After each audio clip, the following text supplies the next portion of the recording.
George Bush was a Republican, and he was controlled by the neoconservative network. And so, in Britain, we had a poodle called Tony Blair, and he was the leader, the prime minister, and leader of something called the Labour Party in Britain, the so-called Left Party, yeah.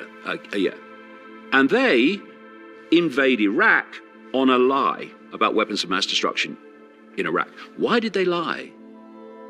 Because invading Iraq, regime changing in Iraq, was the agenda, and thus they didn't have a real excuse to do it, so they made one up.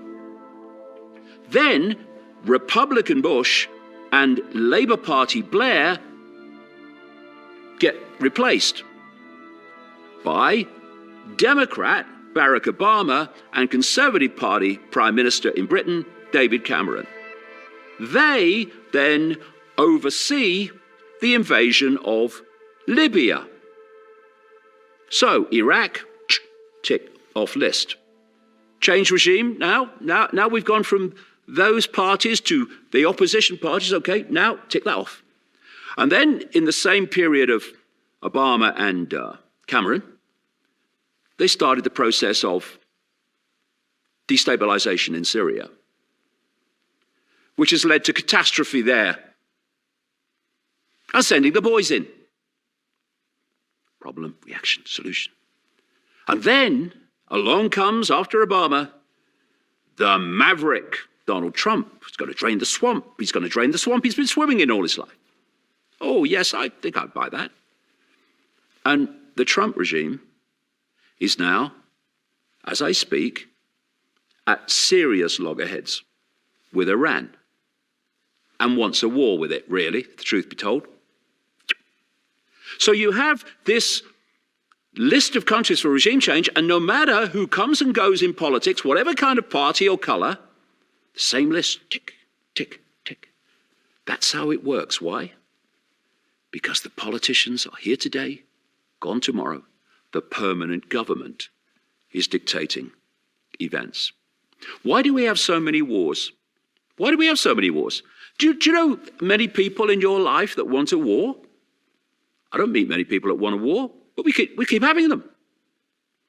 Through human history, war. Well, if you want to change society, nationally or globally, in a way that is irreversible, it will never be the same again, nothing does that more comprehensively than a war. After a war, that society is never the same again. And when you have an agenda that's pushing the world in a certain direction, you have to keep destroying the status quo so you can move the world further in the direction you want it to go. And nothing destroys status quos more comprehensively than wars. And it's something I call creative destruction. You have a status quo, you have a war, you destroy the status quo. The world moves further on, down your road. You have another war, take the First World War, Second World War as an example, and you destroy the new status quo. The world moves on again, and that's what's happening. And that's why there's always money for war. When is the last time you heard any political leader say, we can't go to war, we can't afford it? No. War, money no object. Homeless people, oh, can't afford that, we can't afford this, we can't afford that. War, how much do you want? This is why. And if we're going to get streetwise to this, we need to keep asking all the time when we're presented with a world event and an official explanation for it, who benefits? Who benefits from me believing this version of events that I'm being given?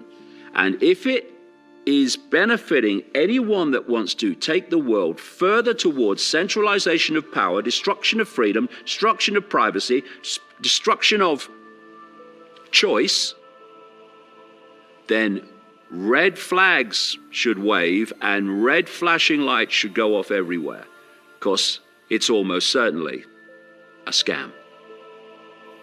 We need to stop accepting explanations from officialdom, in whatever form they may take, from whatever political direction, doesn't matter, all the same, and start to question everything. And that's the point. There's a Russian TV station called RT, and it has this motto, question more, which is better than not questioning at all, but it's not enough. We don't need to question more. We need to question everything. See you next time.